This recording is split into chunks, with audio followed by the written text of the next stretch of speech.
Hi everyone, welcome back to my channel. আজ নিয়ে এসেছি ভিন্ন রকমের রেসিপি। যাত্রাপথে কিন্তু আমরা এই ডাবলি বুট খেয়ে থাকি, ট্রেনে, বাসে কিংবা জাহাজে। তো আজকে আমি বাসায় কীভাবে তৈরি করে সেটাই দেখাচ্ছি। তো প্রথমে আমি এই ডাবলি বুটগুলোকে সিদ্ধ করে নিয়েছি, ভালোভাবে ধুয়ে সিদ্ধ করে নিয়েছি। এখন আমি এটার মধ্যে সালাদ মিক্সড করে তৈরি করব।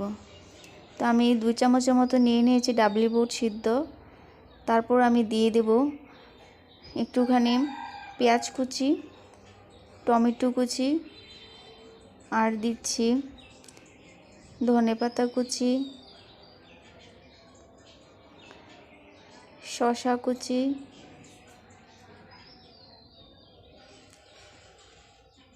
আর কাঁচামরিচ, সাথে দিয়ে দিচ্ছি শুকনা মরিচ।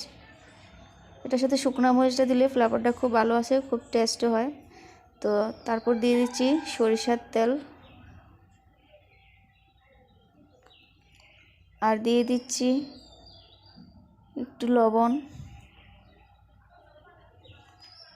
এবার এটাকে একটু টকটক করার জন্য দিয়ে দিচ্ছি লেবুর রস, আর এটা টক করলে খেতে খুবই দারুণ হয়।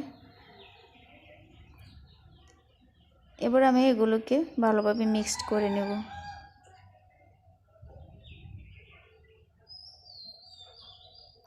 তো তৈরি হয়ে গেল আমার এই বুট রেসিপিটা।